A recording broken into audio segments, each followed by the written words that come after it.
Hey, hello guys, today I'm going to show you how you can easily disconnect and unlink your PlayStation Network account from your Riot Games account. It's very easy, I'm going to show you step by step, so let's get straight into it. Now first hop onto your preferred browser, go down to riotgames.com and from there sign into your existing account in the top right corner, which you want to unlink. Now go to the settings, and inside the settings we go to the account management. Now from there you scroll down till you find the connected accounts. Now from here you find the PlayStation button and go to the little minus icon on the side. Now simply press it, and here, are you sure you want to disconnect the account on PlayStation Network? Now as you can see here, it can only be linked once, so from there simply press yes, disconnect.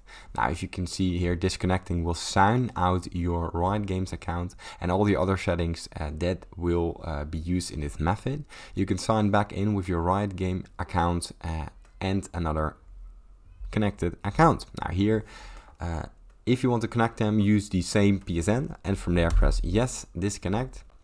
And as you can see here, the PlayStation Network account has been disconnected. It's easy as that. Now, if you like this tutorial and if it helped you, please consider subscribing to my YouTube channel. It helps me a lot, and thank you for watching.